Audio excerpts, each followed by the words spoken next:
teaching someone about a business with 100 customers and 5 employees is much easier than teaching someone about a business with 500 customers and 20 employees. If I could get a cleaner in Cleveland and pay them $30 an hour, they're stoked. They love that. What's your average cost per acquisition per client? It really does depend on... It's a huge range, I know. On the service area and then To get personal here, what's the biggest thing that you guys have had to overcome together? I mean, the first thing that we had to overcome together was just this. What is up, guys? Welcome to the Basani podcast. I got my good friend Parker here. Parker and me did a pod on your podcast. Yes, sir. And I learned a lot about you. So this is kind of like a follow-up episode, but I wanted to go more in depth. I felt like we could talk for like just hours. And I want you to introduce yourself because you have a very unique story, not only with your business, but your personal background as well. But go ahead. Yeah. First of all, I appreciate you having me on here. It's great to reconnect, especially so soon after our last episode we shot on my podcast. So appreciate you having me here. Introduce myself, I guess. Hard to kind of put myself in a box, as I'm sure it is for you and many others. But my name is Parker. I'm from Chicago. Recently moved down to Miami in December of last year. So I've been down here about 6 months. I was a professional athlete prior to retiring from playing soccer, played in Europe, played in the States, kind of found myself in a spot where I needed to start a business. I didn't have a degree. I didn't really have like a career, so to say, to fall back on, and ended up stumbling into the home service industry by accident. My first business was a home cleaning business based out of Madison, Wisconsin, which is where I was living at the time, and just fell in love with the industry, fell in love with the business model, and kind of took it from there. And now today I own 30 home service businesses, or at least own equity in 30 home service businesses, and have worked in 6, 7, I believe, different kind of verticals of the home service industry in cities all over the U.S., Canada, even a couple locations in Europe as well. Awesome, man. So just to dive into it, okay, if I may. The home service business, right? This is very interesting to me because obviously I don't really know a lot of people that are in the cleaning business besides individual cleaners. Yep. So I've had maids, I've had assistants, I've had people that have cleaned my place, but I've never really booked it from like a large company or even like analyzed the back end of a large company doing it. So You said you fell in love with it. Why'd you fall in love with it? I mean, cleaning people's homes doesn't really sound that fun. You know? Or a commercial property for that matter. What's fun about it? What's interesting about it? You know, I think you hit the nail right on the head there. The cleaning part is not the fun part. And so I just built my business around doing everything other than the cleaning. Awesome. And the things that I fell in love with was, one, the recurring nature of it, right? You go and you deliver a 5-star service to someone. They want you back every week, every 2 weeks, sometimes every day, depending on the venue or the space that you're servicing. So that was the reason that I fell in love with it. I could go deliver a 5-star service to Sarah one time, and Sarah could pay me every week, every Friday, like clockwork for years. Mm-hmm. And that was something that I loved. The fact that I didn't have to go constantly chase new clients all the time. And then the second thing that I loved was that it really was an everything proof industry. And it's kind of a funny thing to say, but I transitioned to framing it like that after I used to be like, it's AI proof, it's recession proof, it's this proof, it's that proof, it's everything proof. Yeah. Ever since we put a roof over a space and said, this is my home, we then started figuring out ways to keep it clean. So the industry has been around for hundreds of years, thousands of years, and it will be around for thousands of years to come. So those two things, it was like, I don't have to ride a wave. I don't have to worry about having a clean home going out of style. And I could sell a client once and make money on them forever. And those two things for me, I was like, I struck gold here. So you said something about delivering a 5-star clean. What are like some things that make your, if I was a cleaner for you, right? You know, you manage a business, I was a cleaner. What are some things that you would tell me like, hey, make sure you get around the toilet, what are some things like that? Because I've actually, now that I think about it, I know a girl that cleans back in my hometown. And what she does is she actually leaves a candle that she brings to the clean and burns it and obviously like leaves it for the people. And it probably costs her $5 to $10 a piece. But what are some things that you do? Yeah, you know, I think it's such a simple thing. And when you hear it, you're like, oh, no brainer, of course. But it's a walkthrough. when you finish a service, that would be when, you're my cleaner, you're doing a clean for Kevin. When you're done, you say, hey, Kevin, I just finished up. I just want to walk around the space with you really quick. If there's anything that looks like I didn't take care of it to your liking, please let me know so I can make sure that it's done before I leave. That simple 5 to 10 minute task, I would say 9 times out of 10, the customer is not even going to point anything out. Right. But once we leave after really doing a walkthrough and really just showing that level of attention and care to the customer, they're happy. Even if 2 hours later they then find dust behind this thing, or they then are like, oh, it really they missed these crumbs on the rug. The fact that I walked through it with you, and before I left, you said, this looks great, thank you so much, and thank you for caring enough to let me walk the space with you, I never get complaints. Mm-hmm. So it's really the attention, I think, to the quality check prior to leaving the space. And then, of course, if you can leave the home smelling great, candle, or using certain products throughout the home, whether it be like the spray you're wiping counters down with, or the solution you're mopping with. For example, Pine Sol. Like, people love Pine Sol, that like lemon scent. And you walk into a space, you're like, someone was here, a cleaner was here. Yeah. Little things like that really can move the needle. And then, like I said, just showing that attention to detail before you leave a space. So we talked about what you love. What do you not like about it? Like, besides, I really want to talk about the management side, because obviously cleaning a dirty toilet, I can empathize with, you can empathize with. We all know that's not fun, but what are some difficulties that you're having, or like not even difficulties, but things that annoy you? They may not even be like problems, but like, just, dude, I hate doing this. Yeah, it really boils down to one thing, and it's that I've been blessed to now own 30 locations, have equity in 30 locations. I have other income streams as well in the home service industry. And when you're someone who is netting tens of thousands of dollars a month, and then I have to spend 25 minutes talking a customer off the ledge who's pissed off about a service, and I'm netting on that clean $43. Yeah. And I have to spend 45 minutes to reconcile a situation for a net profit of $40.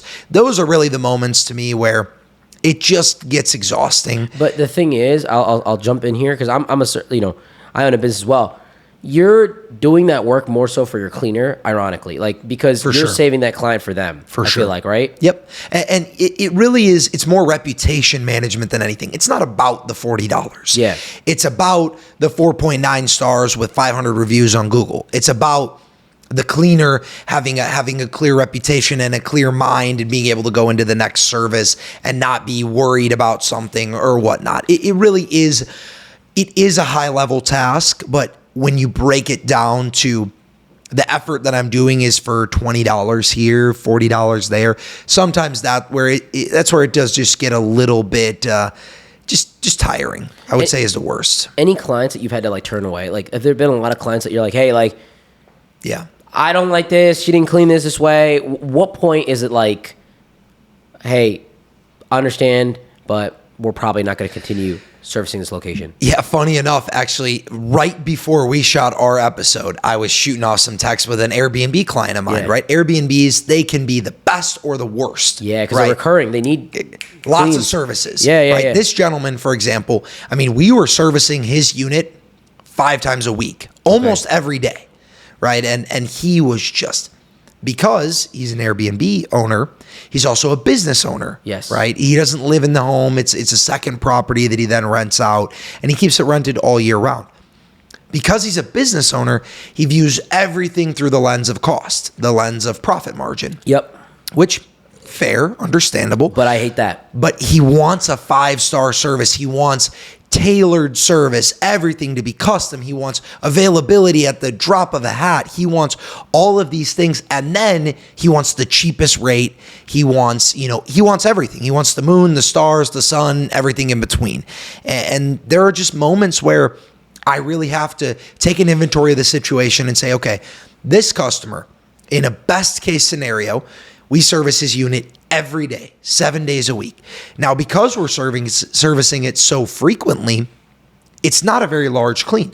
It's maybe a 3-hour job. So we bill a 3-hour job for him at $130. I'm going to pay about $90 to $100 to get that fulfilled, which means I'm making $30 per clean.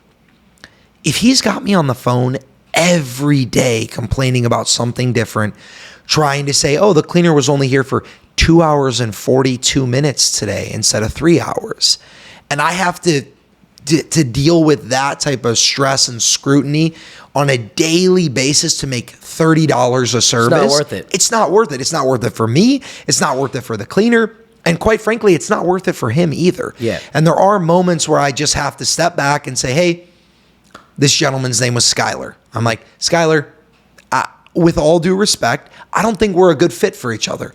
I think what you're looking for is a solo cleaner. You're looking for Tiffany, who just works for you. You give her a clean every day. She doesn't have shit going on. She's retired otherwise. She can make an extra $100 a day, $700 a week, covers her expenses. That's who you're looking for. You're not looking to work with a professional company that has fixed costs, that has insurance, that has all of these things, all these layers that you don't want to pay for. You don't want the premium. You're looking for someone that's a lot of Airbnbs, just to get into this just for a second. First off, I hate people that look at business as a business opportunity cost. It's like the worst thing. It's the most amateur mindset in business, right? Oh, yeah. Because I'm not even saying this to agree with you. I've dealt with people like this where like they want 5% more on a margin, 10% more on a margin, whatever it may be. And I'm like, you guys are just amateur hour. Like you guys are small with this. Because the reality is in business, what I've learned at the highest levels of it, right, in the financial space and stuff, the reason I'm where I'm at today is because of the relationships I've had. Yep. It's about who knows you for what you do in the relationship and the ease of business that they can operate with. So a lot of our larger financial partners with what I do in the insurance business, not to make it about me, they work with me strictly because they know that I have a good relationship with them and I'm easy to work with. Yep. And that is like you date somebody that's easy to work with. Like you can date somebody that's cool, and we can even get into it in a relationship aspect of like opportunity cost. Oh, maybe she's just a little bit, she has a bigger bust. She has a tighter belly, like whatever it may be. Like, but at the end of the day, the thing that's going to make her your wife or make her your partner, it's not necessarily those things, right? That's all great to have. Like maybe she's better at conversation. Maybe she takes an extra shot than another girl and she's more fun. It's the ease of the relationship. Yep. So it's crazy that he has cleans that frequently. His Airbnb must be baller. He must be renting it out. But at the same time, like his profit margin really depends more so on the consistency of the clean, which you guarantee. Yep. Whereas I've hired cleaners before, I've hired a lot of cleaners, right? I've had assistants clean for me, and the people that are like very close to me, they're wonderful. They're cheaper, but they're not as consistent. Yep. They're not like professional, which is fine in a degree where like I have a home. I'm not like, oh my God, I need to get this cleaned. Like people are going to be here. It's not like that. But if he's running a business like that, oh yeah, absolutely. Professional service, professional, like I got to make sure it's 100%. So this individual was, do you deal with a lot of Airbnb clients? Yeah. I think currently only across the locations that I am the majority owner in, I probably service about 60 Airbnbs. Yeah. Okay. And I want to get into this too, because we talked about this on your podcast. Yeah. The horror story. Okay. My biggest fear with any business that's like this. Okay. It's it's a service-based business, kind of like car detailing. Mm-hmm. Kind of like mowing lawns, right? Sure. Right? So if I used the car detailing one before with you, but I'll do it like mowing lawns. Like let's say I own a lawn landscaping business, right? Mm-hmm. Now, obviously there's equipment involved, but anybody can get a lawnmower. Yep. And if I have you mow Sarah's lawn for $100 for the space that she has, and I charge her $150, my fear is you can go to Sarah. You've been at her house a million times. Obviously, she brings you out lemonade for your hard work. You know her kids, you know the dogs, you know the space, you know all my clients more personally than I do. I'm kind of the asshole because I'm the one that's invoicing them like, hey, I need you to pay this, blah, blah, blah. Yeah. So I'm like the enemy. And you could say, hey, like, I work really hard. I love mowing your lawn. Unfortunately, I may not be able to keep this job for very long because I'm not making enough money. I would love to work with you on a personal level and charge you $115 because my boss is going to charge you $35 and he's really not doing anything. You know, you had one conversation with him and that's it. Yeah.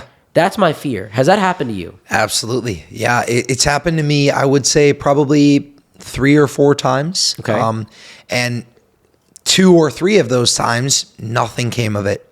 Okay. You know, the homeowner kind of sniffs out this like undercutting type of behavior. Well, it's a red flag. Yeah, and I do feel that a lot of people, they can see through the bullshit. Yeah. Right? Like all of a sudden now you're not making enough and you want to undercut your boss or whatever. And it really comes down to two different things, in my opinion. The first thing that it comes down to is the relationship difference between the owner and the customer and the service provider and the customer.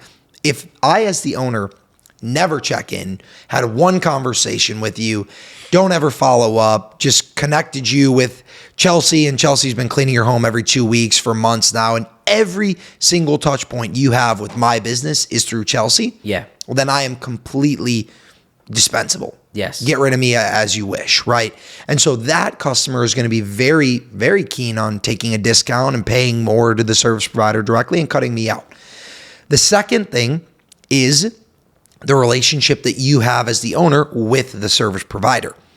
If you are providing infrastructure for them to consistently make money, pay their bills, for them to have gainful employment in their own terms, especially in my business model, right? They're independent contractors. They set their own schedule. They're getting paid $25, $30 plus dollars an hour. I mean, it's a good gig.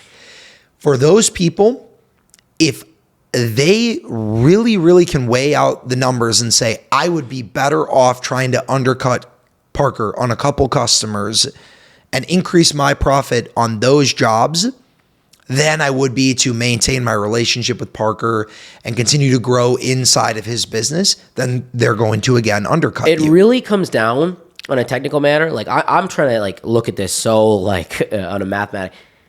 If they can get 2 to 3 more cleans from you, they make more money with you. Theoretically, that's all it is. Absolutely. Because your margins from what you're saying from the 2 examples that we just had are not that large. No. They're very minimal. They're very, there's a lot of generosity towards a cleaner. So you give a lot to the cleaner, you give the majority to the cleaner. I know cleaning companies that like, hey, you take half, I take half. And it's like, Yeah, it is. And even if we do that, right, to kind of paint a picture here, even if I take half and it's the average job is a $250 job, you're going to make $125, I'm going to make $125. Customer wants to pay on a credit card. Okay, so we lose $8 off the top there on the credit card. The lead costs for me to get on the phone with the customer, it's maybe $40 to get on the phone with that customer. So now that $250 is already down to $200 just on processing and lead cost. So you make $125, now I'm making $75. Yeah. Okay. Now I am doing all of the shit that you don't want to do. I have a real CRM. Customer's getting email reminders. Customer gets a follow-up call from me or from one of my staff members afterwards, checking in on the service quality, right? We're providing a professional infrastructure that a customer is willing to pay $250 for. Yeah. Because ultimately, customers can sniff that out. Yeah. They can tell who is Claudia's cleaning company, and it's just Claudia, and she cleans houses, and she shows up when she shows up, and there's no reminders, there's no confirmation. She only takes cash under the table. Versus working with Miami maids. Mm-hmm. It's a different experience. And if Claudia's cleaning company is just Claudia, I can bully her. Yep. I can be like, hey, I'm gonna give you 40 instead of 50. Yep. Cool. Awesome. Here it is on the table. Yep. That's it. And then she needs that money. Yes, and we provide the protection to the service provider. Also, Claudia and a lot of service providers don't think about this until they experience it once or twice. You do the clean or Claudia comes, she does the clean for you. You're not home when she leaves. Mm-hmm. So she leaves, she texts you after, hey, the service went well, just send me over that $100 when you get a chance. Block. Mm-hmm. What's Claudia's recourse there? Really? Nothing. Yeah. Absolutely nothing. She's ass out for the day of work that she just did, right? On my front, that's not going to fly. First of all, Claudia's getting paid regardless because she works for me. She doesn't work for you. And the second thing is, you're not disappearing on me. I've got 5 phone numbers. You're getting 10 phone calls a day from all 5 of those phone numbers until I get a hold of you. And if I don't get a hold of you, someone's knocking on your door by the end of the week asking you why we haven't been paid yet, right? Yep. So that's the protection. That's the infrastructure. That's the peace of mind that we also afford the service providers, where it's like, hey, you focus on what you're good at. You're not good at sales.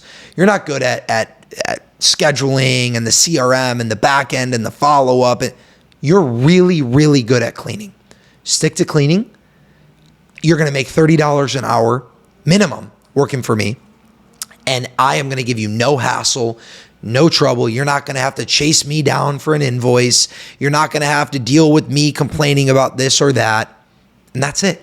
Most people, when they really weigh it out, would much rather take that. So the first part is a logical conversation. The second part is more so probably like a non-solicitation, non-compete. Absolutely. And these two factors are what stabilize the business, which is makes me more interested in it actually. Like I've always looked at businesses like this, just like any business owner. Like I'm a business owner myself. I like businesses that are scalable. Even the businesses that I'm a small equity owner in, I have certain businesses that I've invested in and I'm a small equity owner. I franchise them. They're large tectonic franchises, like A-list companies, and they're franchise models where I take a very small percentage of the profits, right? Regulated by the company. And I know that they're a replicatable concept, but they're so large that they can't be replicated because they're household names, right? But with these types of things like car detailing, landscaping, cleaning, I've always been sketched out, but this actually makes me feel a little bit more confident because there's a process with it. Now, another thing I want to ask you is this. Let's say I open up a cleaning business, okay? At first, I'm probably managing it myself. Yep. But at some point, do you hire sub-managers to, is that like part, okay, so can you explain that? Because I'm almost positive that you have you, then a manager who runs a company, and then you incentivize them at certain points when it gets to scale. You need to hire an assistant or an admin or an executive manager or a front person or a partner, or someone to help. How does that process go? And is it like 20 houses or is it like at a certain revenue point? Yeah, so typically it kind of becomes once the business is generating enough profit that you would rather reallocate that profit or reinvest that profit towards buying your time back. So for each business owner, it varies a little bit. For myself, I want to buy my time back as soon as possible.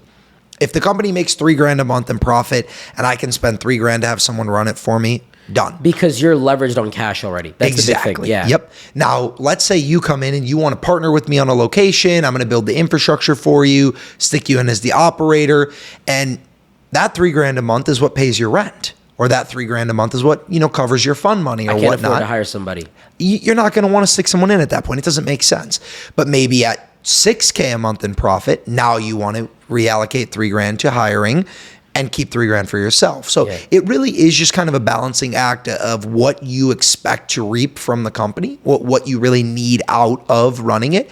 Ultimately, the sooner that you can put in a high quality manager or assistant, the better off you'll be because they're going to kind of grow with the business. We like to source offshore talent. It's much more cost effective and the business is a fully remote model. I don't need a boots on the ground manager. I don't need to pay an American premium for the services that are being rendered, which is really just support, being available to take phone calls, being available to troubleshoot. Hey, this address is not popping up in my Google Maps properly, right? That's most of what the day-to-day is. And from there, it just kind of comes down to how the business owner values their time. And if I go and I value my time at, let's say, $50 an hour is kind of the minimum threshold that I would want to give my time away to someone. Well, if $50 an hour means that 40 hours a week running the business, 200 hours or 180 hours a month, when I go and do that math, it's like, that means the business has to be profiting $9,000 a month for it to be worth my time to be fully hands-on running it. Right. That's not going to be very realistic in the first 4 months. I would rather stick someone in right away. Now, there are some people who would say, no, I'd rather just double down until I hit that threshold. Yeah.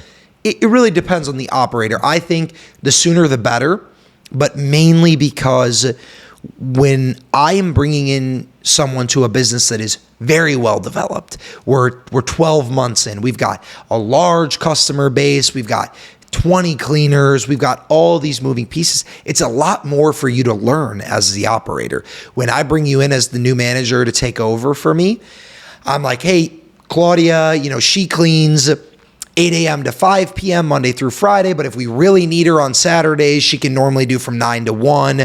But, every other week she has her kids. So then on those weeks, that's a lot for that cleaner, and then I got 20 more of those. And Kevin, he's got a team of 3 on Tuesdays, Thursdays, and Saturdays. But Monday, Wednesday, it's a team of 2, and on Friday, he's by himself. But he has a commercial account every other Friday.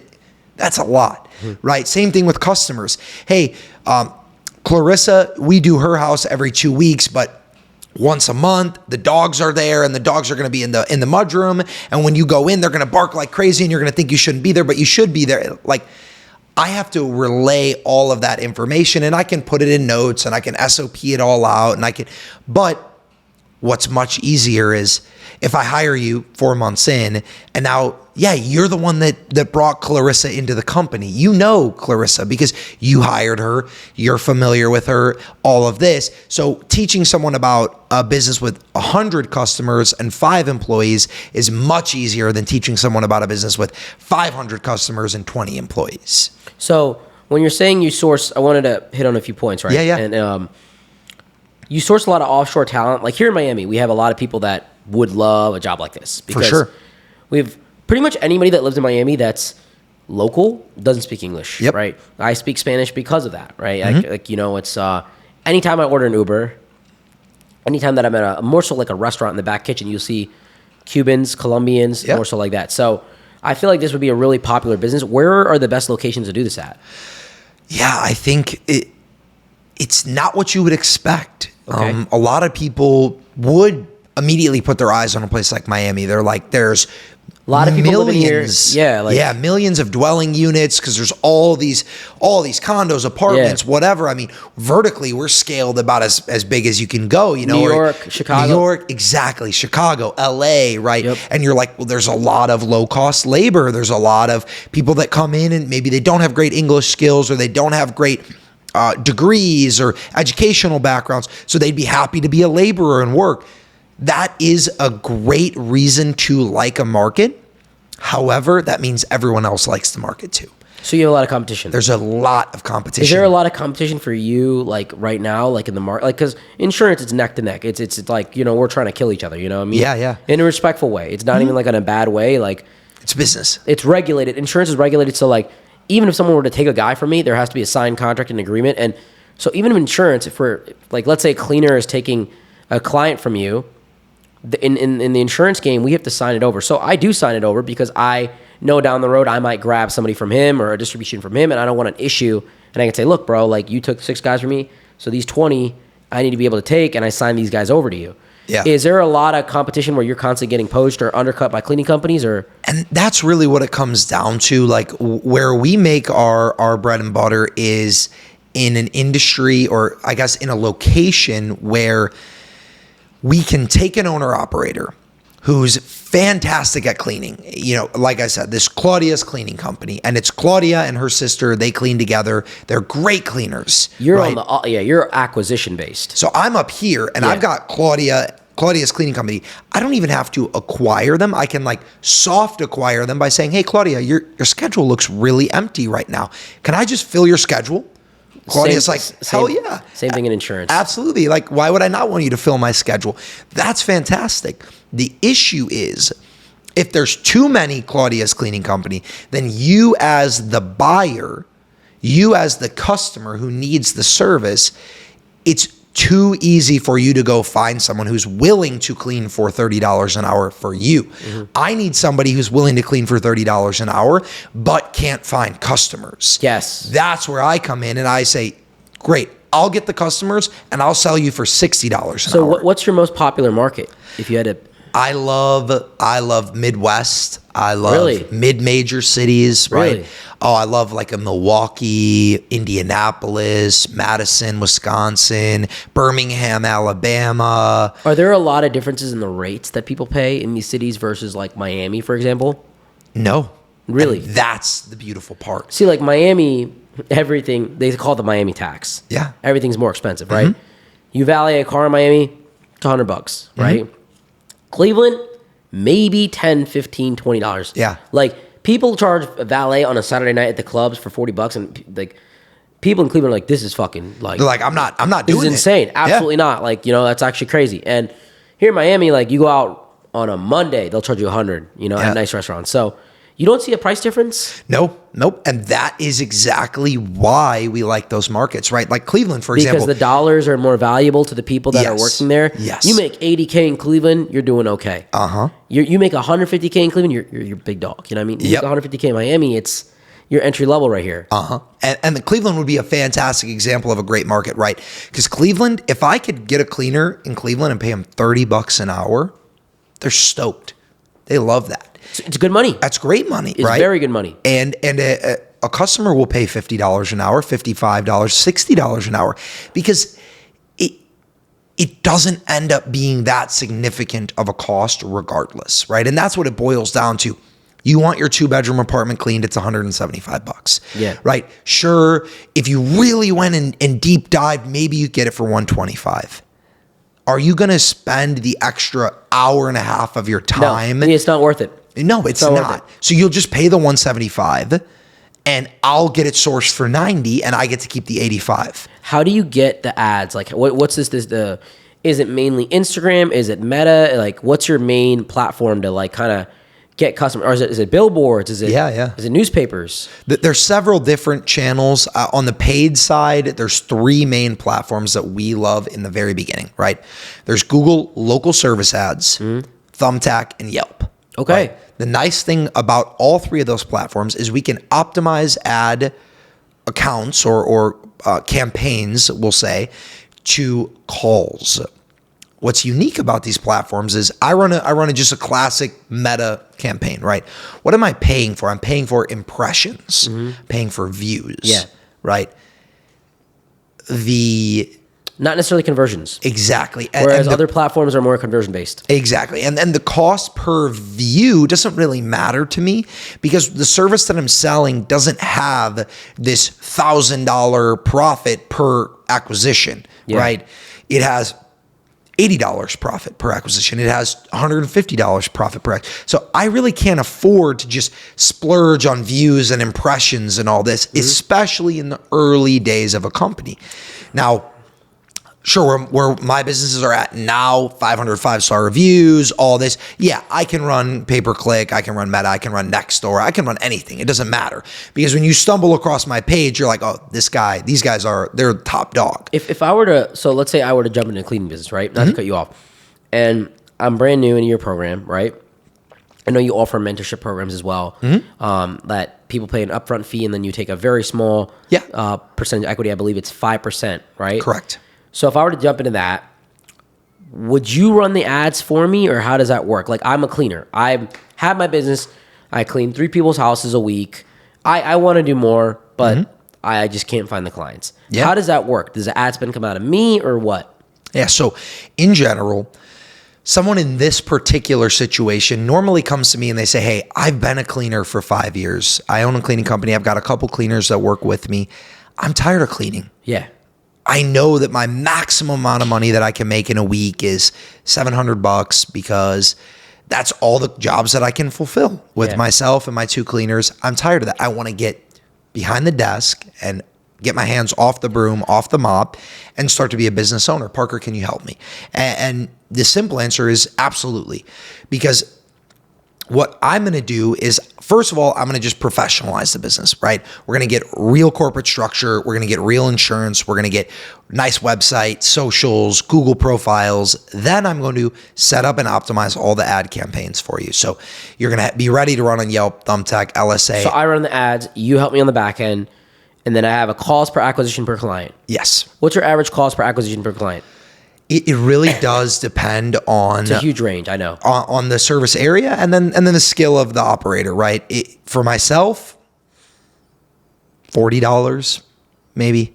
It's good, yeah. It's very good, right? Yeah. Considering my average ticket, my newest location, average ticket is $319, which means I make about $150 per service with a $40 cost per client.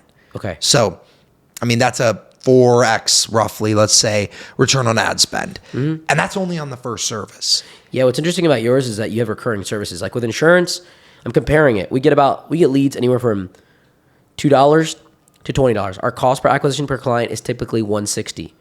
And our average net profit on each sale is typically anywhere from $600 to $700, around that range. So for us, we're getting somewhere of a 2 to 3x return. And then we get referrals, which could theoretically get us more.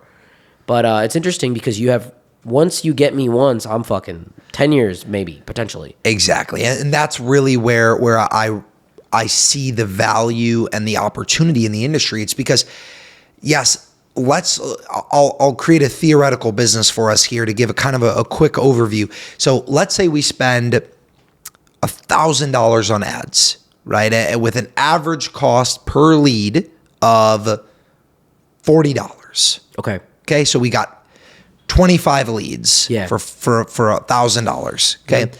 If you're okay on the phones, we're not going to say someone like me. We're just going to say someone who's getting in and they're closing at a 60% rate. So that means of the 25 people that come through that pipeline, they're going to get about 15 of them to come through the door. Yeah. Their average service is about $250, which means they're going to make about $120 on that. Okay. Doing the so math. Now we've got 15 clients through the door. We made 120. It means we brought in about $18,000 of profit.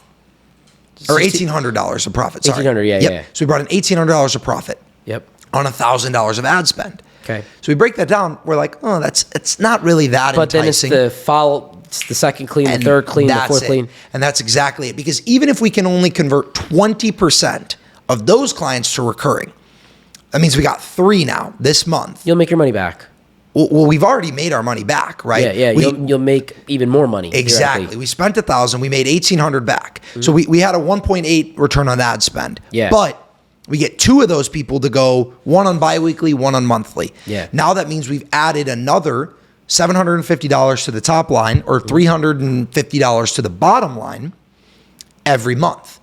So now next month we're starting our ad spend will only be $650 because we've already covered $350 of it from last month. Yeah. You stack that for 3 months. Now your ad spend is free. Now that $1,000 you've already rolled over from the last. And it's consistently just increasing the business, scaling it out. Exactly. And if you could do that for 6 to 12 months, I mean, if I wake up on August 1st, I'm making $25,000 in August if I just shut the whole company down.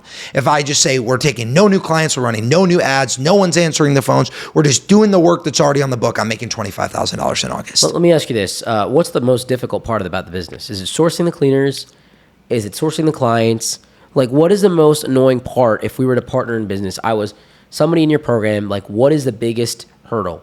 I guess it's different for different people, but what would you say? If you were to partner with me, your biggest hurdle would be you would want to scale quicker than you'd be able to. It's patience. Yeah. Same thing in insurance. That would be your biggest hurdle because you would be like, dude, I want to get to $30K a month. I don't care what the ad spend is. Like, let's just rip it. Let's pump. And that doesn't really work like that in this industry.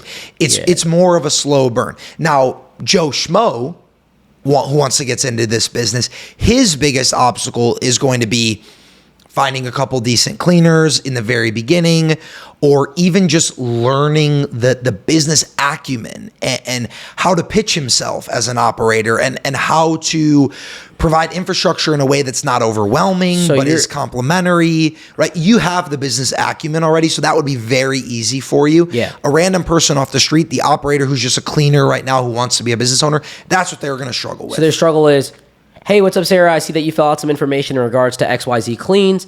We're local in the area. We would love to come see your house. How many bedrooms do you have do you have like the form fill? Like, yeah. Okay, so it's like, I see that you have a 2-bedroom condo located in downtown Brickell.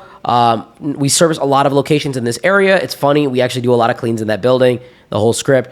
Our schedule's pretty packed up, but we can definitely fit you in this week. What's your availability like, and how often you need the cleans, blah, blah, blah. Yep. Like, and then so that's the hardest part which I agree. I think that's the hardest part for anyone that's brand new in sales, like even selling for our products. It's not hard doing it. It's just the hardest part is getting them to be like talking, you know what I mean? And comfortable. Yeah. And I'll tell you this very openly, with insurance, we service a lot of people that are 50 to 85 years old. A lot of people, my favorite clientele is in the Midwest as well. Country areas, my favorite clientele. The biggest problem is I know a lot of guys that are foreigners that want to grind and work hard. I can't hire them because on the phone, they'd be like, oh, thank God you're American. Thank God I was talking to this guy, this, that, and the third. That's our biggest problem. Yep. And being able to talk to people. Like when I sold insurance, my hardest thing was I worked deep South Kentucky, like, you know what I mean? Like the boonies.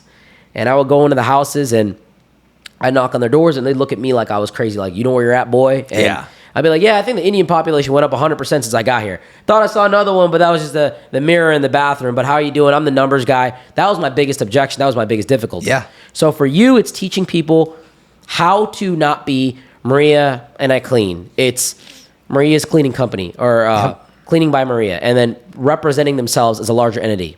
Yeah, and then when it comes to somebody who maybe isn't Maria's cleaning company, maybe it's Kevin, and Kevin is an investment banker and he wants to be a business owner now and not just have his W-2. He makes good money. He's got a little swagger about him. He's confident on the phone. Maybe he's been a sales rep. The sales, no big deal. He's been selling $10,000 security software packages. He can sell a $200 clean, no problem. Well, the issue with Kevin is I say, Kevin, we need to go out and hire some cleaners. So Kevin goes and he reaches out to cleaners. He's like, hey, I'm looking for cleaners. I'm looking for somebody who wants to work, more like full time. We're going to have a lot of jobs available for you, blah, blah. And the cleaner on the other end, click. They don't want to talk to Kevin. Not when he calls them and says, hey, do you want a job? No, They don't want a job. That's the reason why they run Maria's Cleaning Company, which is a 2-person LLC. And it's just Maria and her sister. She doesn't want a job. She doesn't want to be under anybody. She doesn't want to be under anybody. Yes. So Kevin needs to learn to say, hey, Maria, we'd like to partner with your business. And it's even simpler than that. It's just like, Maria, do you want to work more? And get more cleans and get more money? Yeah. Would you like to clean more often than you're cleaning right now? I called you, and when I'm calling Maria, I'm just saying, hey, Maria, do you clean in Miami? Do you clean in downtown area? Yeah, I clean in downtown. Do you do short-term rentals and residential? Yeah. What do you need? Do you need something done? Yeah, I think I might have multiple places for you to clean. How busy is your schedule right now? Oh, well, right now, Tuesdays, Thursdays, Fridays, Saturdays, I'm looking for more clients. So, let me know, what do you need? Well, Maria, actually, I own a small cleaning company based out of here, and we've actually got too much business right now. Awesome. I would love to just see if maybe I could put some of that on your schedule. All the reviews I saw on Facebook, you were really highly recommended. Everyone spoke very highly of you. And it sounds like you've got more talent than you're getting recognition for at the moment. You're a great cleaner. And I know how hard it can be to find clients. Thankfully, I've spent 5 years mastering going out and getting clients, but I don't have enough good cleaners. And I could go through vetting people and hiring full-time staff and having to deal with all their nonsense. Or I could just look to someone like you. I'll pay you a little bit of a premium. I'll pay you $30 an hour to go and do it. And I already know you're a stud. I know you're great at what you do. So how about I just shoot you over a list of jobs that we've got available next week? Tell me which ones you want. And I send them 10 addresses, the pay, the scope of work for each of them. She's going to say, I want all of them. Give me all of them. Great. How about let's start with these 2 on Monday. Let's see how they go. They went great. Customers loved you. Maria, honestly, I'll give you the rest of them for this week. Let's get some onboarding paperwork done here. I want you to, sign this. Basically says you're not going to take my clients from me, which of course, you're a business owner. You understand that. You wouldn't want me taking your clients. So, you can go and clean. And if you do a great job, you can keep that recurring account, but it'll just be inside of my book. And then I just need a W-9 because I think you're going to make a lot of money cleaning for us. She's already done 2 jobs. She already made $300 on the first 2 jobs cleaning for me. Now I'm I got 10 more in the chamber for you. Yeah. Fill out these 2 forms. Maria's like, please, where do I sign? Give me a pen. Yeah. So now she's good. You give them the jobs first, couple ones, whet their appetite. Very good strategy. No, I like it. I like it a lot. So, do you have a lot of people that are I guess one thing you said that for me, I would be a little bit more I'm actually a slow burn kind of guy. Insurance, first year in insurance made $70K. Next year I made $190. Third year I did over $1 million, right? A lot of people that in Miami, especially this area, they want to, how can I make $1 million a year? Yeah. How long did it take you to scale it? Can you give me some numbers on profitability? Your first year, you were probably doing it by yourself, maybe with a partner. Then how did it kind of transition? How did you get in the mindset of okay, now I can get a business ownership? Yeah. So, my first location, it was literally to put food on the table. Okay. Right. It was it's either this or I'm an Amazon delivery guy. And I was just shit, man, I'm too young to accept that I'm an Amazon delivery guy. And so I was all right, I'm going to grind. I'm going to see what I can make happen with this by myself. So That first year, my wife was like making Canva graphics for us to post ads with and stuff like that. And we were really bootstrapping it. I was going and doing cleans, dragging her with me sometimes. Like, we were just figuring it out. That first year, super wet around the ears, no real game plan, no real crazy structure. We made $103K in profit. That's great. That's not bad. Not at all. And people look at that like, oh, that's really good. That's really good. Yes. And we were living in Wisconsin, middle of nowhere. Insanely good for that area. I mean, our fixed monthly expenses was about $3K a month. Yeah. So we were making, just this business was making triple our monthly expenses. Yeah. And she was working full time. So we were killing it, right? And from there, it just became me making a conscious decision of, I've got two routes from here. The first route is I get myself out of the business. I start training somebody to buy my time back, and then I can either go another location, add another service type, focus on expansion, or I double down inside of the business, ramp up the ad spend, ramp up the outreach, still be the guy, still work 50 hours a week in the company, and try to push the needle to get to 200K a year in profit, right? I took the former. I said, I really want to be a business owner. It was very important to me to own a business that made me money, not work a good paid job. And that's what I was doing the first year. So I focused on getting myself out. And then I said, where can I start my next location? I then went to Milwaukee, right, which was about 2 hours away. We popped up a separate entity, started driving leads and traffic there, hired a manager to take over the Madison location, and then focused there. So Madison location the next year, we still did more profit than the year before. And actually, that year is not even concluded yet. We're in the middle of that year right now, and we've already done more profit than we did last year. But I realized very quickly that I had a process that was extremely repeatable. So over the next 6 months, I started a second, a third, a fourth, and then a fifth location. Even so that I started to dabble into other service areas. So now I have 5 locations. My main location, that Madison one, got a $300,000 acquisition offer, which it didn't even exist 19 months ago, right? So got a $300,000 offer to purchase. At this point, not taking it because I prefer the cash flow. Yeah. The second location that we started, it's on track to do about $90,000 in profit this year. And I have not run it actively. I have not been hands-on from like month 3. Third location, similar track record. Again, have not been hands-on, have not been running it actively. And then we had a Christmas light installation company, which is actually my favorite business I've ever owned, that did $110,000 in 7 weeks because it's a very seasonal business. And now my head is running to, how can I own a plumbing company that does this? How can I own a handyman company? How can I own a pressure washing, a window cleaning, a gutter cleaning, home cleaning, carpet cleaning, commercial cleaning, Christmas light installation, permanent light installation, like everything. Because anything that I can go out and find someone who already has the equipment for, I can run this model. Yes. And I can be set up in 28 days. But the reason you're able to do that, though, is because you're you. Yes. That's the one thing that, like, I don't even want to say it's like a bad thing, but it's a very good thing for you. Like, some people, I'll put it like in a Miami aspect. Some people are just big influencers in Miami because they look a certain way. Like, okay, I'll give you a great example of this, right? Some people are dating coaches for men.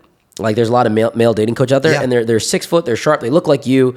Maybe even you look better. Like, they're studs. They get girls. They do it.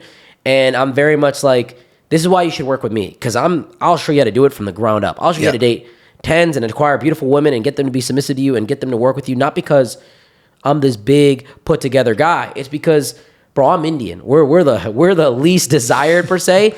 I'm not the tallest guy, and I don't represent myself as, I'm not wearing an AP. I'm not wearing chained out. I come regular, but I know how to talk and know how to get you there. That's like, you teach people with your mentorship that aspect of you, right? Yep. That's probably the most valuable thing. And the reality is, like, I didn't start the first business with anything to my name. Yeah. Right? I told you this on my podcast. My girlfriend at the time paid for the business startup costs. Like she paid it. I had nothing when I started, right? I had fire. I had a desire to succeed and a belief in who I was and what I could be. But I mean, I wasn't somebody who was like, oh, well, my dad's a general contractor, so I'm going to start a cleaning business and we're going to do post-construction for all of his large, builds that he's doing. Okay, yeah, sure. If you're that person, please give me a call. Like, let's run it up. We'll do 500K in year one. Easy, right? I did this from not a big market with no crazy experience, no crazy tool set. It was really just applying a foundational model, being patient, being consistent with it, and just letting time pass and letting myself stack on for long enough to see the success. And now the rapid expansion to get to 5 locations in 19 months and 30 locations now on the franchising side, like, yeah, that was a very just business savvy, like very forward thinking expansion. But I am the person who will look square in the camera or square in the eyes of somebody interested in this model and say, that's not why you're here. Why you're here is because you've got a good career. You've got a job that you make some money doing. You don't hate your life. You don't hate your job. I never want to speak to or work with someone who is in the lowest point. Like a lot of what I find in the coaching space and a lot of what I find in the mentorship or high ticket info offer space is like, I'm speaking to you at your lowest. I'm finding you. Do you want your life to get better? Because your life sucks. Yeah. You have nothing. You're coming you in are differently. nothing. That's not my MO at all. And it's, in fact, I don't want to work with the 20-year-old kid who has nothing and is like, I want to have a Rolex and a McLaren by the end of the year. No, I want to work with Tim, who is 35 years old. He's got a good job. He works in sales. He makes 6 figures. He's just tired of being tied down to the office every day. He wants to make a little bit more. He wants to be able to work remote. He wants to be a business owner, not an employee. And for Tim, who has a longer time horizon, who isn't starting this business with his last $5,000, please change my life, that's not the person. The person is someone who can come in, who can stick to a script for 6 months and follow a track record that has been proven 350 times. Tim will make 100K year one and he will make 200 year two. And then he'll replace his job. He'll leave his 9 to 5 that he's currently working that he doesn't want to work anymore. He'll be his own boss. And then we'll talk about expansion. Makes sense. We'll talk about adding services and getting crazy with it once we've already accomplished the goal. That's the mantra here. Let me ask you this. You brought up your wife a little bit. And I want to switch gears here. We have a little bit of time left, but how instrumental is it for you to have a partner in your business, especially like a supporting, like intimate partner? Does that really like make a difference? Or like, I guess you've talked about her a lot on your podcast. I know a little bit about her story, Emily, if I'm correct, right? Yep. How did that help you, and how did that maybe hurt you? Yeah, I think the only way that I could think of it hurting me is that she does pull me away from work, and some might view that as a bad thing. And I'm sure my business partner, John, if you're watching this, he's sometimes like, dude, we got to lock in. We got to do this. And I'm like, Got to spend time with the wife. I got to spend time with my wife, right? Yeah. And we've been locked in. We've been working 12 hours a day, Monday through Friday. And now it's Saturday and she wants to go to the beach in the afternoon. And I'm going to do that. Yeah. Right. And so that might be the only drawback, is that she needs attention. She needs time. She needs love. I personally wouldn't view that as a drawback, because Lord knows I need those things too. I need time away from work. I need to be loved. I need to spend time with someone who doesn't give a shit about money, doesn't give a shit about success, this, that, objective, to-do list. She literally could not care less, right? So that has been a very grounding thing, something I view as a positive, but maybe from the outside you could see it as a negative. There's something beautiful about being 23, 25, 30, bachelor, whatever. And you're like, man, all that I got to do is what I got to do. And there's nothing else in the world. I say that a lot. Being single is a superpower, right? Absolutely. And I think that, like, obviously if you have like the right partner she's invested into your business. I know a little bit of backstory, how she's helped you with the cleans, how she helped you with the Canva graphics. This is not something that most people get out of their partner, respectfully. Like, it's like just a lot of girls and a lot of guys are not willing to commit that to their partner. So you had kind of like a unicorn, a good partner that you met when you were young. Yep. And that kind of built up with you. I say single is a superpower because most people statistically are not going to find that kind of person. And even if they find a really good person, it's not like they're just going to come in month 1, month 2 and start doing this. But yeah, I agree with you on that. It's grounding. We always look at life as like, oh, let's be very logical. Let's be like this hyper logical, but we're all emotional creatures. We get angry, we get jealous. I don't wake up every day like I'm happy. Let's get to it. Yeah. I'm pissed off. Some days I'm depressed. Some days I'm not like as aggressive as I need to be. And one thing about having a partner that I'll tell you that's very, very good that most people overlook is that you have counsel every time you put your head down on your pillow. Yep. You have someone literally to digest your negativity, and theoretically you digest their negativity. And the thing about digesting their negativity is it's not as negative to you because you're not in the situation itself. Like, oh, Sarah literally did this today. We were at brunch, blah, blah. Like, you don't care. Not that you don't care about Sarah, but like, Sarah's not your friend per se. Yep. She's not the drama that's going on between your wife and Sarah is not necessarily your drama. You can sit there and be a point of counsel and be a point of vent, and it's very easy for you to lift that off of her shoulders and vice versa. Oh, I had this client today. Skylar was really annoying. He was an Airbnb client of mine, blah, blah, blah. And she can be like, yeah, like, that sucks. He seems like he doesn't understand your value, and so on and so forth. What are the benefits to having a partner in the business? I mean, the first thing that comes to my mind is I just have someone who, like, I know is in my corner no matter what, right?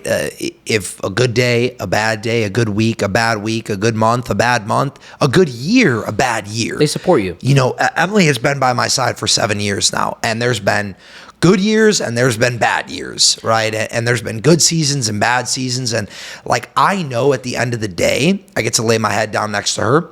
I get to wake up next to her the next morning, and she's going to roll over and she's going to give me a kiss. And whether we had a bad fight the night before, or I had the worst client ever, I lost $100,000, whatever, she really just doesn't care. And it's something unique about her that I have just grown so much to appreciate, that there's one person in my life who she's like, if you say you got it, you got it. You found a gem though. See, like, this is the thing I want to like, I know. I want you to, I guess, like, my question is, how do you get a girl to be like that? Like, for all my guys out there, if I had the right girl in my life, right? And I have a lot of good people in my life. I have a lot of good people that help me out, and they genuinely supported me in everything that I do. It's a no-brainer. It's obviously a no-brainer for me. But I think a lot of guys struggle, not even guys, women, they struggle finding the right partner that will support them in their endeavors. And as guys, we want to be hyper efficient, hyper productive. How do you get that person to be that? Like, how do you coach her to be that person? Yeah, I think I was blessed with the opportunity to grow alongside of her. Yeah. Right. And so I didn't have to. It came naturally. Yeah. I didn't have to like break bad habits. I didn't have to, like scold or, anything like that. Like, we've never had that relationship. It's always been, like I said, like, she's like, if you say you got it, you got it. And I think so much of that has been derived from, without sounding egotistical, the fact that when I fucking say that I've got it, I've got it. You do it. I do it. I am the person that I say I'm going to be every single day. And I put my wife first every single day above anyone in all circumstances, always. Fire. I love and it. She knows that is the case. So if there's a moment where she doesn't feel like I'm putting her first, she'll ride it out. She's like, you know what? I know the man that you are, and I know the way that you treat me, the way that you love me, you cherish me, you protect me. So when it doesn't feel like it, I'm not going to be in your ear. I'm not going to be, you haven't paid enough attention to me this week. I haven't heard from you. I don't get that energy from her, except on a very rare occasion. And on that occasion, I then know how to meet that. And the way that I meet that is with concern, because that's not who she is, and that's not how she acts. Mm-hmm. So when she's in my ear nagging, for lack of a better word, I know that something is seriously wrong. Let me ask you, to get personal here, what's the biggest thing that you guys have had to overcome together? I mean, the first thing that we had to overcome together was just distance and busyness and time. And I mean, I was a Division I athlete. in college, and then I was a pro athlete, and we lived on different time zones. We lived across the world briefly. Like, we just always had like schedules that didn't line up. And then it's 10 p.m. and she's like, I want to get on a 2-hour FaceTime. I'm like, I got to be up in 5 hours and 6 hours. It's not happening. I'm going to bed. You get a love you good night text, right? And so that was our first obstacle. The second obstacle that we had to deal with was, honestly, you know what? Funny enough, it was me wanting to be treated like, if I say I got this, and her not believing that I did. And it took years for us to build that level of trust, because there were many a times, 2 years ago, 3 years ago, where I was like, don't you trust me? Am I not the man of the house? Am I not your leader, your protector, someone who is always going to put you first? And her answer was, rightfully so, I don't know. I don't. You haven't shown me enough yet. But you're logically like, yes, I have. Like, what do you look at this? Like, yes, and I think every guy goes through this, of course. And on my end, I'm like, the other thing is, as men, we tend to perceive ourselves as who we think we will be. And women tend to do the opposite in a sense. Yes, and women tend to perceive us as the worst parts of us that we've seen. Mm-hmm. They have a lot more doubt and a lot more. Yes, they hold on to the negativity a lot harder. Yes, and in Emily's mind, it was, I know you say you're the guy that's going to hold me down and you're going to do this, but I remember these times that you didn't. And in my mind, I'm like, I say I'm the guy who's going to hold you down. 10 years from now, you're not going to be worried about a thing. I'm going to have you in a mansion, barefoot and pregnant with all my kids. Like, and those are two very different worlds. Yes. Right? And there's a large disconnect there. And the only way that we bridged that gap was just making that stack of evidence in my favor irrefutable. Okay. And it eventually got to the point where she's like, well, I don't know. And I said, okay, the last 100 times that I needed to hold you down and take care of it. Did I do it? How many times did I do it? 99? 100? Okay, so give me the benefit of the doubt on this one. Mm-hmm. And then you do that enough times and it becomes second nature, right? I mean, even today, like I went golfing this morning with a couple of my friends, my business partner. We planned it late last night. I didn't even tell my wife, forgot, just totally slipped my mind. She wakes up, she gets up a couple hours after me every day. So she wakes up, I'm not home. She texts my location. I'm 45 minutes away on a golf course. She's like, I don't know when he went. I don't know when he's going to be home. I don't know anything. Doesn't call me, doesn't text me, doesn't anything. I leave the course. I give her a call. She's like, hey, I'd appreciate next time if you just let me know, just so I don't have to worry about where you are, what's going on. I know I have your location and I'm not worried you're out doing something you shouldn't be doing, but I just don't like not knowing. And I also want to spend time with you. It's Saturday. So I don't know, like, should I be waiting for you to come back so we can do something together? Or are you going to be out all day? And those are the moments where I'm just like, hey, I'm sorry. I should have let you know. I appreciate you, affording me the space to just do what I need to do and not bothering me about it or not pestering me about it. And you deserve the communication that I should have given you in that. So Saturday is your day for like your time. Because I think that balance is really important in relationships. Absolutely. And probably one of the worst parts about me and the things that suck about me is that I'm full go 24/7. Yeah. Like I don't like to take off, and I push my guys that work for me to do this as well. And the only way I can represent this aggressively to them is by overdoing it for me and saying like, dude, look at what the fuck I do. Like, this is what I have, like blah, blah. And it's so hard to find, I don't even want to say like a girl should do this, like, but it's like, it's hard to find someone that will even understand or empathize with your drive and your aggression. But on the flip side, yes, she wants the mansion. She wants to walk around barefoot with the kids and everything like that. That's what she wants. And it's like, dude, like I'm doing all this stuff because you want it. Yeah. And if I've got to take off every Saturday, like, is this a conversation? Is that like a big thing that comes up? Mm-hmm. And, I think what it really boiled down to was two things. And the first thing, I'm going to probably say this a lot if we keep talking about relationship, but being a man of your word. And then the second thing was communication, right? It was me saying, hey, baby, like right now, this current little season that we're in right now, we're going home to Chicago for a few weeks. There's a lot of stuff that I have to take care of in Miami before we leave. And it was a conversation with her. It was last Sunday, and I said, sweetheart, I'm going to be really busy for the next 2 weeks. Yeah. There's not going to be a date night. There's not going to be, us going to the beach, hanging out, doing this, that. Like, there's going to be work for me to be done every waking hour for the next 2 weeks. And she said, that's okay. I understand that. But then after that, you make time. And I appreciate you telling me that on the forefront so that it's not me coming to you now on Saturday being like, are we not going to spend time together? And me being like, I'm so busy. Can't you see how busy I've been? I'm working so hard to provide this for you. And if it got to that moment, that's exactly how I would feel. Yeah. Don't you see me working from before you wake up to after you go to bed? Don't you see me doing this and this and that? And I'm already trying my best. And this. We never have to get to that point because the communication is very clear on the front end. And then when it's not a season like that, when it's not a time where it's locked in every moment, every hour, every whatever, and it's, hey, Wednesday night, we're going to go do date night. It's proactive. It's me setting the intention, setting the plan, showing that it's important to me, and then following through. If date night is at 8:00 on Wednesday, it's not, oh, this meeting came up. It's no, that meeting has to wait because my wife is as important, if not more important than anything else. Mm-hmm. And it's, again, she knows when I say this is your time, that it's her time. And the phone goes away and her attention is on me and my attention is on her. And we get that isolated pocket.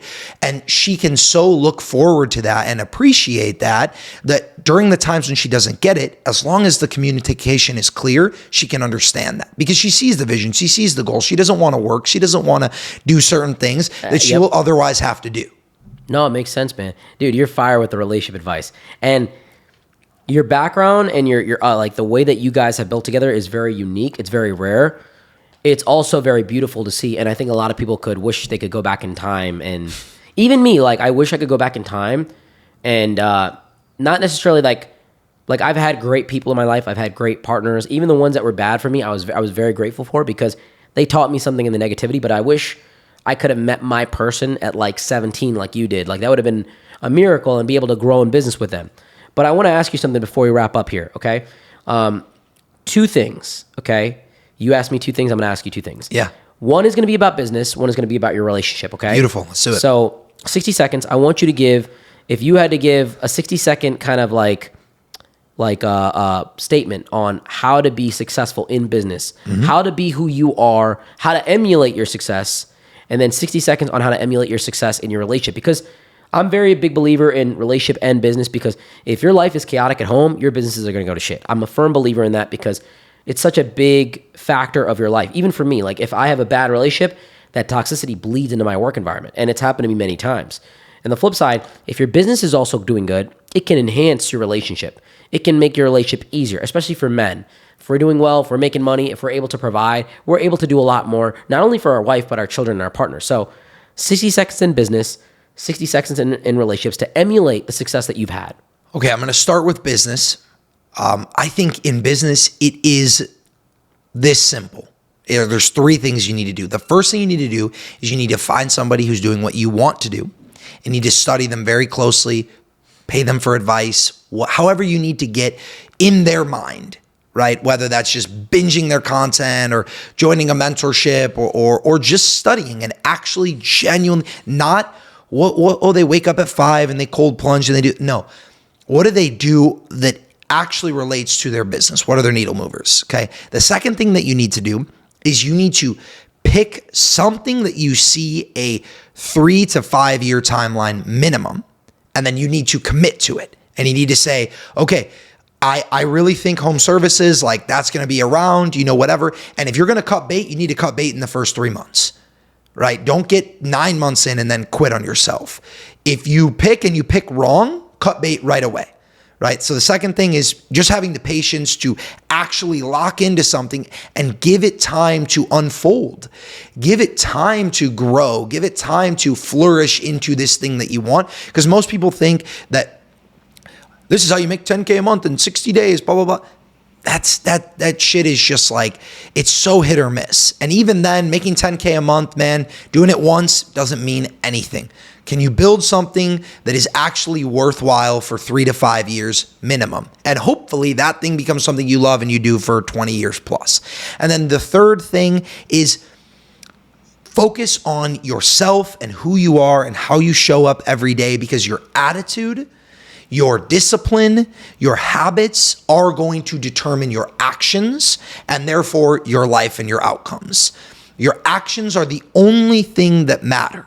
Not your intentions, not your goals, not your thoughts, not your anything. But your actions are determined by your attitude, your discipline, and then actually, like we said, like just going and doing the thing, right? So if you can show up every day as the best possible version of yourself with an attitude of, I'm going to get better, I'm moving in the right direction, I'm aligned with what it is that I want to do with my life, I am patient, setting that intention for yourself, and then have the discipline to do the things that you don't want to do, because those are most often the needle movers inside the business, all the stuff that you don't want to do.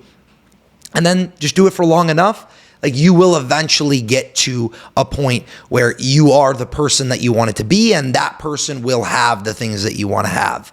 So from the business standpoint, I would say that's what it boils down to for me. Time horizon, showing up as the right person, and then, just actually being focused enough to let things unfold. Now, on the relationship side, I want to be more calculated with this because there's just so much bad relationship advice out there. Yeah. And it's hard for me because I am so blessed with the relationship that I have that it's almost amusing to me to see a lot of these experts, especially these people that, a lot of young men are idolizing, these like, Andrew Tates of the world, right? And it's like they're small-minded. Well, it's very popular because I think a lot of relationship coaches, this is the problem that I have. They operate on such an extreme side because when people go through trauma and they look up relationship advice, their girl just cheated on them, they find these people and they cling onto them. Oh, all women are whores. All women are sluts. All women are going to want you for your money. And it's so satisfying in a way to listen to that and be validated in a way where you're the victim. Yep. And also for the women. Oh, all men are going to lie and cheat. Men all cheat. Men all lie. Use a man for his money. And it's great for a girl in theory, right? It's not great actually, but it's like very, like I have a space, a cult, a person that understands me. I was used. I was a victim. But there's very rarely someone in the middle, like a neutral party like myself. And this is what I have to compete with. I try to bring people together. And it becomes very problematic to unwire certain mindsets from other coaches that are just as large, if not larger, that have taught very negative mindsets like, do this with the man. Like, women are whores. Like, they're all like this. I'm like, no, they're not, dude. Like, they're not all like that. Like, your experience does not mean it's reality. Mm-hmm. But go ahead. Well, I think what you just said boils down to one thing. That's easy. That's the easy way out. The easy way out is to say, the woman that I dated cheated on me, so therefore all women are whores. Correct.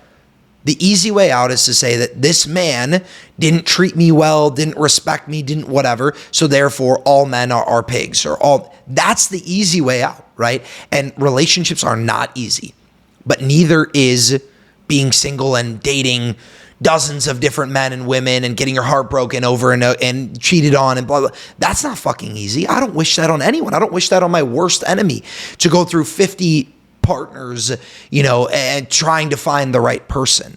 So I think for me, what it boils down to is, one, have the difficult conversations. Do the work on yourself, with your partner, and don't shy away from the stuff that's uncomfortable, because that is where your bond is made.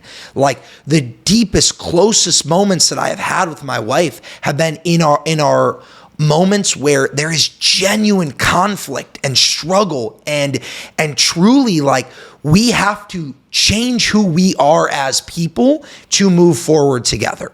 We have to change the way that we talk to one another, the way that we navigate our relationship. And those are like, that's the most difficult stuff, but it is the most rewarding. And you will never get past a certain level with a partner if you are not willing to do that work, do the dirty work, rather than just being like, you know what, I'm willing to overlook this because I like this person enough. That runs out. It does run out. And then the second thing that has been monumental in my life and in my relationship is afford your partner half of the grace that you afford yourself. we afford ourselves so much grace, so much understanding, man. That day that you don't want to get up and you don't want to get it done, you know what? You worked so hard the rest of the week. Like, it's okay. Take today off, relax. You're going to be better served for it next week when you come back fresher. You know, hey, you said you were going to stop drinking or smoking or hanging around this crowd of people, but you know what? You've been so good for the last month. Give yourself the opportunity to, you know, go and you give yourself some slack, right? We give ourselves slack all the time. Give your partner half of that slack. Man, like that person, if it's really someone, and the only advice I can give is when you think you found the person, because I have no advice on when you're 1 month in and you're barely, I haven't been there since I was a child. But when you think you found the person, you should cherish them and love them and provide them slack and opportunity to improve and grace in a way that's even bigger than yourself. But most people just start with half. Yeah. Half of the slack that you cut yourself, cut that for your partner and understand that they're not perfect. No one is perfect. If you want to find a perfect woman, you know, go date an AI woman online, right? Who's going to say what you want and you know, not going to have your kids, not going to actually, no, not really going to be there for you because that person doesn't exist. My wife is not perfect, but she is, thank God, the closest thing that I have found to it. And she affords me so much grace and so much slack that when it really comes down to it, man, and I have to look in the mirror and be like, she did this and I didn't like it. If I actually went and wrote down all of my transgressions against her, I guarantee you that our lists would be even or mine would be worse than hers. And people just don't view it that way. They view themselves as here and they view their partner as here. And if their partner's on their best behavior, their partner is up on level with terms with them. And when they dip, now they're beneath them and now they're less than them or they better fix that shit and get back up to my level. And they don't consider the ebb and flow of their own delivery and care for each other, their partner and all of that. So I think that's just been a big thing that I have spent years teaching myself of like, man, you have to be patient and you have to just love and understand and treat people the way that you would want to be treated. Cool, man. I appreciate it, Parker. Thank you so much for taking time out of your day. I know it's a busy Saturday for you just from what you've talked about. How do I find you? Yeah, at Parker J. Smith on everything. That's Parker Jay Smith on Instagram, YouTube, TikTok, Twitter. And how would I get access to your mentorship if I wanted to work in business with you? What's the correct way, the proper funnel to go through? Yeah, if you're interested in starting a home service business, we only do partnerships at this point. So, you know, we're really looking for people who want to build a location with us, not just get information and figure it out, because you probably won't be able to figure it out on your own. If you want to do that, you can go through the link in any of my bios on any of the socials, or you could just go to parkerjsmith.com and, find all the information there. Cool, man. Appreciate it. That's a podcast, guys. Appreciate you guys tuning in. Till next time, peace.